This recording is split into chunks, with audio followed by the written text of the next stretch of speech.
Comme d'habitude, je vais faire un petit résumé de ce que j'ai dit hier. Ensuite, on va prier et je vais commencer. Hier, c'était la clé d'or.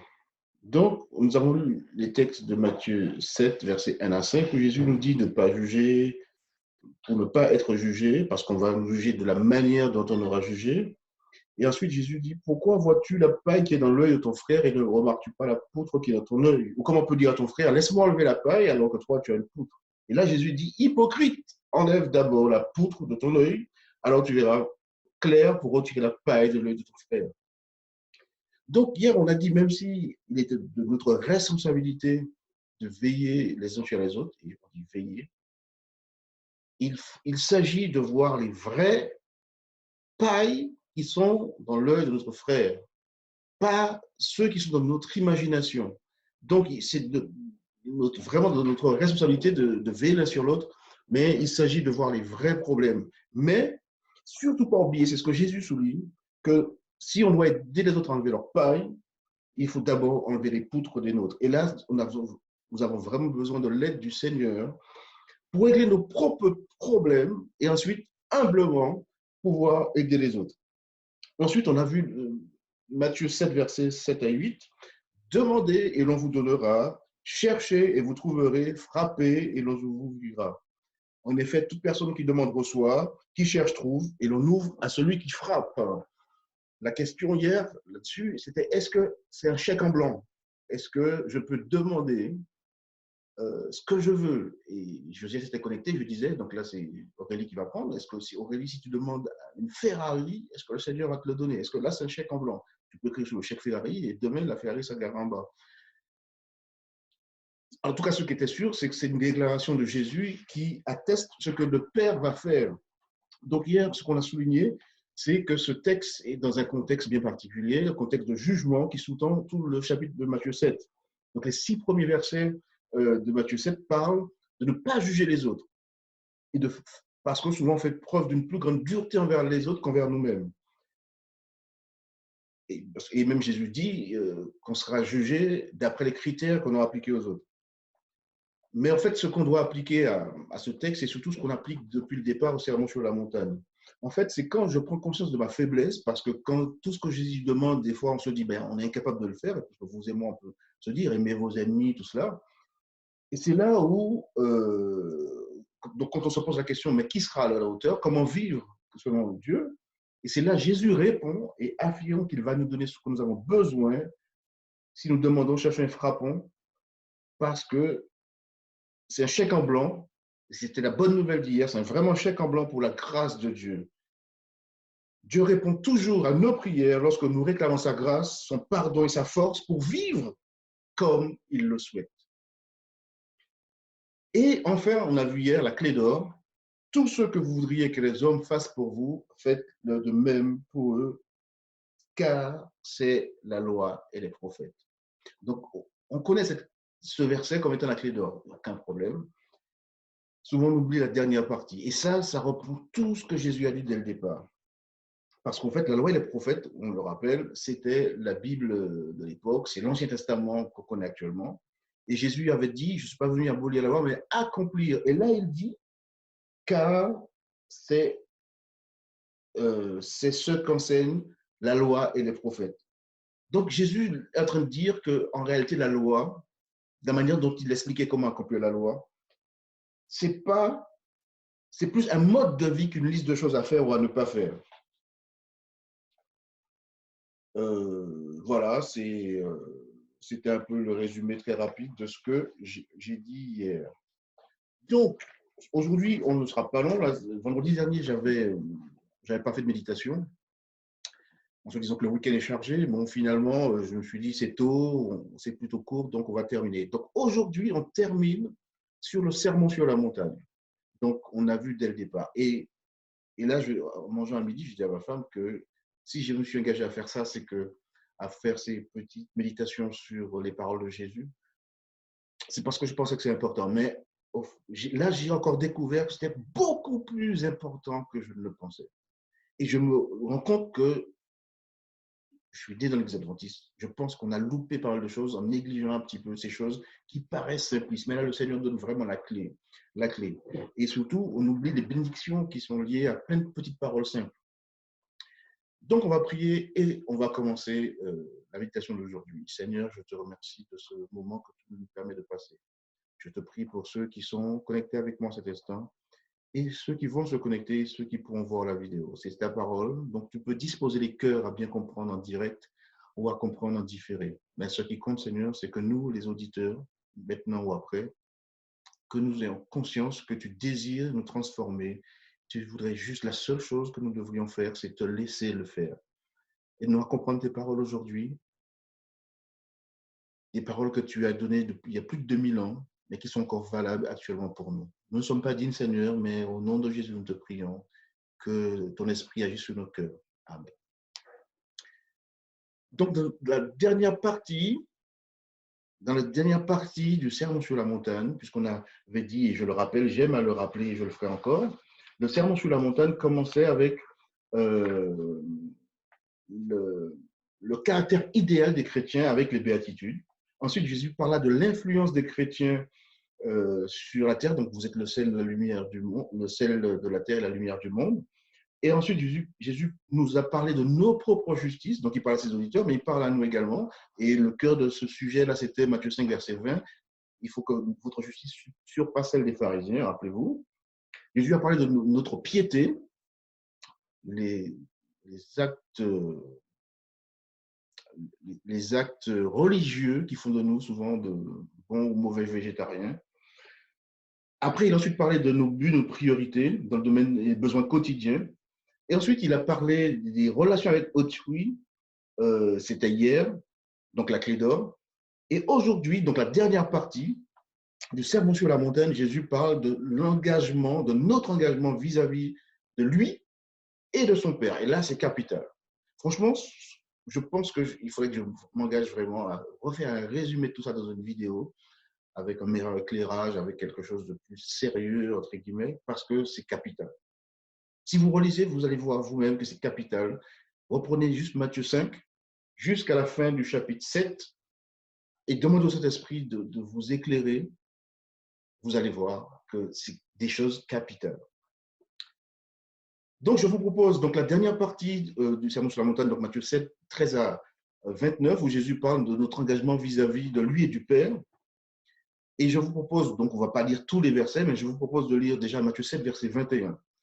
Et là, Jésus dit, « Ceux qui me disent, Seigneur, Seigneur, n'entreront pas tous dans le royaume des cieux, mais seulement celui qui fait la volonté de mon Père céleste. » Là, c'est un des versets les plus effrayants du Nouveau Testament.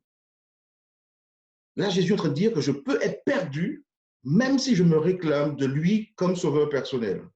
Je peux me tromper, penser que tout va bien dans ma vie spirituelle, alors que ce n'est pas le cas. Ce n'est pas tout ce qui dit Seigneur, Seigneur.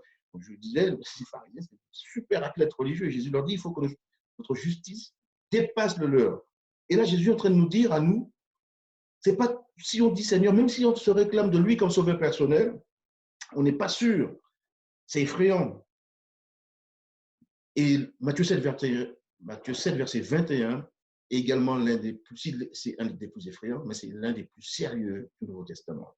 Là, hier, on a vu, Jésus, on ne peut pas lui reprocher de ne pas avoir d'humour. Quand il veut nous parler de notre relation les uns avec les autres, il est pertinent, il illustre ça de manière très réaliste, mais avec beaucoup d'humour. Parce qu'il parle de paille, de poutre, voilà, l'illustration, on y réfléchit, franchement, il y a de l'humour et c'est sérieux. Mais là, Jésus ne plaisante pas. Il a consacré une grande partie du Sermon sur la montagne à dire à quel point les pharisiens s'étaient égarés. Et là, désormais, il s'adresse à vous et à moi.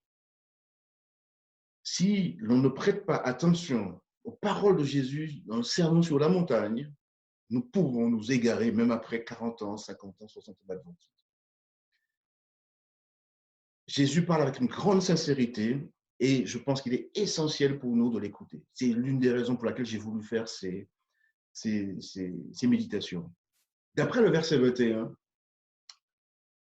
ceux qui affirment que Jésus est leur sauveur et Seigneur ne seront pas tous sauvés. Étonnant. Jésus souligne ici que être sauvé ne consiste pas seulement à affirmer qu'on l'a comme sauveur personnel. Alors la question, je pense que vous la posez, peut-être qu'Étline, tu te la poses. Mais alors, de quoi s'agit-il? Comment faire pour être sauvé si tout ça ne suffit pas? Dans le même verset, Jésus répond à la question. Il déclare que nous ne devons pas seulement écouter, mais aussi faire la volonté de son Père. Jean insiste également sur ce point. On peut le lire dans 1 Jean 2, versets 3 à 6. À ceci, nous savons que nous le connaissons si nous gardons ses commandements. Celui qui dit demeurer en lui doit marcher comme il a marché. Donc, c'est une bonne nouvelle. C'est la bonne nouvelle d'aujourd'hui. C'est une assurance que si on fait la volonté du Père, là, nous entrerons dans le royaume des cieux. Là, c'est une affirmation. Alors, la question, que signifie faire la volonté du Père? Qu'est-ce qu'il y a dans cette substance qui va nous manquer peut-être? Rappelez-vous que ce verset, parce que souvent on l'a cité, mais rappelez-vous, tout est cohérent dans la Bible. Ce verset se trouve dans le sermon sur la montagne. Et qu'est-ce que c'est que le sermon sur la montagne? Jésus énonce les principes de son royaume. Déjà, il disait, heureux ceux qui ont le cœur pur, car ils verront Dieu. Heureux ceux qui ont faim et soif de justice, car ils sont rassasiés.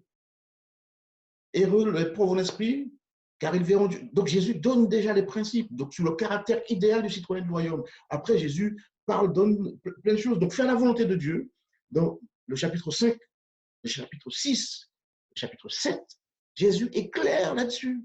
C'est pour ça que je vous dis que si on ignore les paroles simples de Jésus, mais qu'on veut s'acharner à comprendre les 2300 forêts matérielles, l'Apocalypse, toutes les bêtes de l'Apocalypse, je ne dis pas que ce n'est pas important. Mais si on n'a pas compris le chapitre 5, le chapitre 6 et le chapitre 7, ce n'est pas tout ce qui dit Seigneur, Seigneur qui entreront dans le royaume des cieux. Et le comble de l'histoire, c'est que dans tous nos enseignements, ça fait partie des plus simples. Donc, si on résume, parce que ceux qui m'ont écouté dès le départ vont le comprendre, donc la plupart de ceux qui sont là sont avec moi depuis un moment, faire la volonté de Dieu, c'est quoi? C'est vivre les béatitudes. Les 4 premières, notre relation avec Dieu, les 4 autres, notre relation vis-à-vis d'autrui. Comme les 10 commandements. Donc, faire la volonté de Dieu, c'est quoi? C'est vivre les béatitudes, c'est être le sel et la lumière du monde quand nous témoignons, c'est vivre pleinement la loi d'amour là où nous nous trouvons. C'est notre vie de prière et geste de solidarité, ça fait partie des béatitudes. Heureux ceux qui sont miséricordieux, car ils obtiendront miséricorde. C'est établir les priorités et avoir conscience qu'il prend soin de nous plutôt que de nous laisser aborder par les choses matérielles. Ne vous amassez pas des trésors sur la terre, car vous voyez, tout ce qu'on a vu, et c'est refuser de juger les autres, c'est ce qu'on a vu hier, tout en les traitant comme nous aimerions qu'ils nous traitent. Voilà la volonté de Dieu, c'est dans le sermon sur la montagne. Je n'invente absolument rien. Faire la volonté de Dieu, c'est ressembler à Jésus. Quand j'ai insisté dès le départ sur le petit champ que je mets, te ressembler à Jésus, peut-être que ceux qui ont suivi comprennent mieux.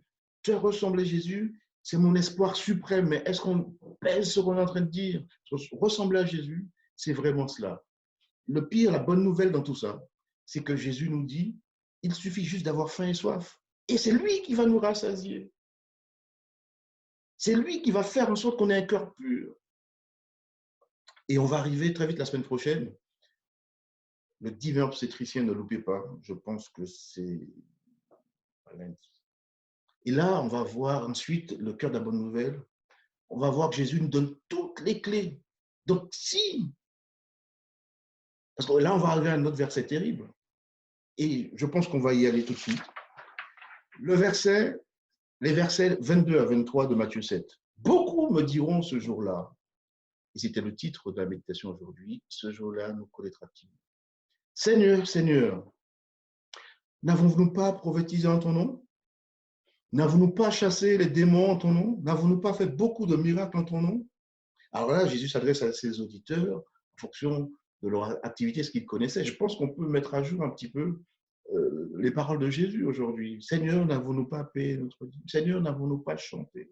Seigneur, n'avons-nous pas passé beaucoup de temps à nettoyer l'église pour le diaconat, par exemple? Seigneur, n'avons-nous pas passé beaucoup de temps au comité d'église? J'ai donné mon temps, parce que je l'ai fait, c'est beaucoup de temps. Et on prie toujours, et c'est une réalité, pour que le Seigneur nous bénisse par rapport au temps, parce que le temps passé là-bas, ce n'est pas le temps avec la famille. Seigneur, n'avons-nous pas passé du temps à travailler à la maison pour toi, pour préparer des partitions pour... Seigneur, n'avons-nous pas fait tant de choses? Et ça, je pense qu'on pourra le dire. Et là, le verset 23, alors je leur dirai ouvertement, je ne vous ai jamais connu. Éloignez-vous de moi, vous qui commettez le mal. Les gens à qui le Seigneur dit cela, remarquez, ils disent qu'ils ont prophétisé, ils ont chassé les démons, ils ont fait beaucoup de miracles. Et à ces personnes, le Seigneur lui dit, éloignez-vous de moi, vous qui commettez le mal. Quelquefois, tout ce qu'on pourrait citer, est-ce qu'on ne pourrait pas qualifier ça d'activisme? Est-ce que c'est peut-être, est-ce que c'est ce que le Seigneur demande? Parce que les gens, le Seigneur, là, il n'est pas en train de parler à des gens, des voleurs, des prostituées. Jésus est en train, c'est des gens qui ne sont pas des menteurs. Et là, Jésus leur dit, je ne vous ai jamais connu. Je pense qu'en anglais, ce serait I never know you. Ce jour-là, ce sera le jour du jugement, le temps du bilan, où Jésus distribuera les récompenses et les punitions. Alors là, je dis punition, mais rappelez-vous, quand Jésus dit ceux qui font des choses pas bien dans les versets, dans les chapitres précédents, il dit ils ont leur récompense. Donc, que ce soit dans un sens ou dans l'autre, ce serait une récompense. Une petite histoire pour illustrer cela. Un jour, une mère demanda à son fils de planter des haricots verts dans son jardin. Le jeune homme entreprit cette tâche et ne rencontra pas de problème particulier. Il écrasait les mottes de terre et plantait des semences à quelques centimètres sous la terre dans les sillons. Mais le soleil était de plus en plus chaud. Je le comprends, ce matin j'étais à Emmaël, le soleil était très chaud. Ses amis passèrent près du jardin, lui firent signe et lui dirent qu'il se rendait à la piscine. Rapidement, le jeune homme se découragea et perdit tout intérêt pour son travail. On n'a pas idée de planter des haricots, autant d'haricots verts, pensa-t-il. Quelle perte de temps, surtout par une si belle journée. Ses pensées finirent par avoir raison de sa bonne volonté. Il décida qu'il en avait fait assez et il versa le reste de ses semences dans un trou non loin des sillons. Sa mère était satisfaite. Cependant, tout avait l'air parfait.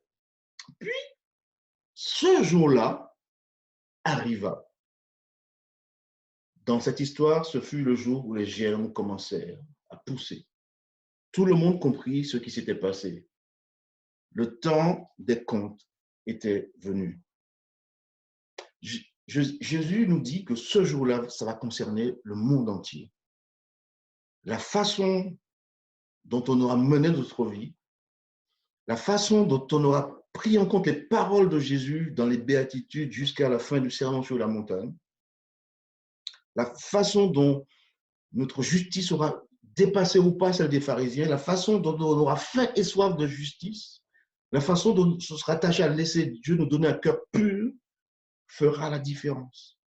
Notre présent est une partie de notre avenir et notre présent va déterminer notre avenir, dit Jésus. Lorsque Jésus devra dire « Je ne vous ai jamais connu » ou « Éloignez-vous de moi », ce seront les paroles les plus dures que Jésus aura jamais eu à prononcer. Jésus et Dieu désirent voir le maximum de personnes dans le ciel. Le but du jugement n'est pas de nous écarter du ciel, mais de nous faire y entrer. Mais ce jugement, ce sera l'assurance pour l'univers entier que nous avons accepté la mort de Jésus comme sacrifice pour nos péchés, que nous avons laissé Dieu nous remplir de son amour. Et là, c'est le but de tout le sermon, c'est ce qu'il dit en substance dans le sermon sur la montagne. Dieu et Jésus ont joué leur rôle. Et rien qu'en laissant ces premières paroles, Matthieu 5, Matthieu 6, Matthieu 7, donc, évidemment, il y a la croix, mais rien qu'avec ces paroles, Jésus a joué son rôle, il nous a donné des billes. Et les billes, la seule question qui se pose désormais est celle-ci. Qu'en est-il de nous? Où en est-nous avec notre rôle? Rappelez-vous, je disais encore que La notion d'adoration, souvent on se dit, bon, ben, on va au temple, on n'adore pas la bête. Mais l'adoration, c'est plein de détails. Dans quelle mesure Dieu pèse lourd dans ma vie? Kabod. Une autre définition, enfin un synonyme d'adoration, c'est craindre Dieu. Le proverbe dit que le commencement de la sagesse, la crainte de l'éternel, c'est le commencement de la sagesse. On a appris que la crainte de l'éternel, c'est être révérencieux, le craindre, pas avoir peur, ça on le sait tous. Mais ça va beaucoup plus loin. La crainte de l'éternel, c'est avoir conscience que Dieu nous regarde sans cesse. Yahra, c'est la notion de voir. Et le psaume 34, je vous invite à le lire ce soir, le psaume 34 explique très clairement. David dit, venez mes fils, je vous expliquerai la crainte de l'éternel. Donc la question est-ce que j'ai laissé le Saint-Esprit entrer dans mon cœur et me faire découvrir les principes d'amour de Dieu? Laissons-nous le Saint-Esprit agir en nous? Rappelez-vous, je parlais également, c'est Jésus qui parle de la parabole du semeur. Et on le verra plus tard, parce que c'est un rapport à ce qu'il dit à Nicodème. Souvent, on fait avorter le fruit dans le sort de terrain qu'on est. Parce que si le Saint-Esprit nous parle des fois, non, parce que surtout quand ça se passe dans notre tête, rappelez-vous, celui qui regarde une femme pour commettre un adultère a déjà commis. Et souvent, le Saint-Esprit nous parle, mais comme c'est vu de personne et que c'est un petit péché mignon, on veut le caresser. Et souvent, on fait un avortement spirituel parce que le Saint-Esprit commence à faire un travail, mais on l'étouffe. Non, non, tais-toi, laisse-moi en profiter. Laissons-nous agir en nous, le laissons-nous agir en nous afin que nous puissions mettre en pratique ces principes dans notre vie quotidienne. Rappelez-vous, je disais dès le départ que ces paroles, ce que je souhaitais en commençant ces séries, c'est que quand on parle de bonnes nouvelles, qu'on soit juste tous des chrétiens exaltés. La bonne nouvelle, ce n'est pas juste une notion de la Bible, c'est quelque chose que je vis quotidiennement. Et pour le vivre quotidiennement, je dois laisser quotidiennement Dieu agir en moi. Quotidiennement, je dois être dans l'adoration. Est-ce que Dieu pèse lourd? Est-ce que j'ai conscience qu'il me regarde? Craindre Dieu. Et pour terminer, je disais que j'étais pas long, je n'aurais pas été long. Pour terminer, et terminer le sermon sur la montagne, ces paroles parlent d'elles-mêmes. Je vous invite à lire les versets 24 à 27.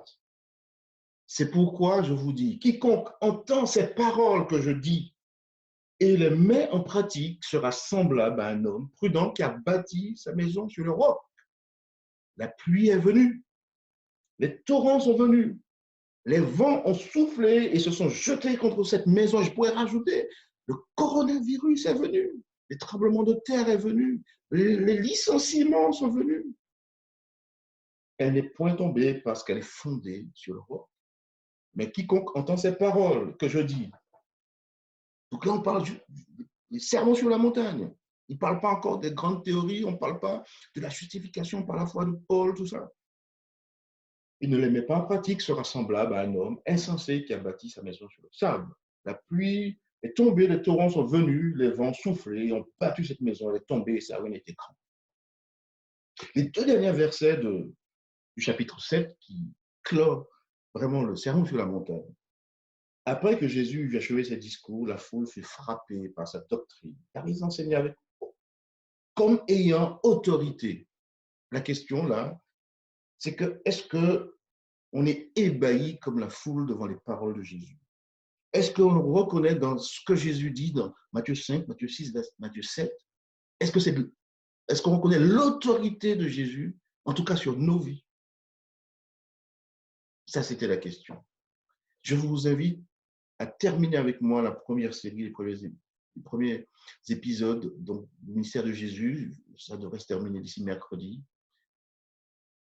Et continuer ensuite pour arriver jusqu'à la croix.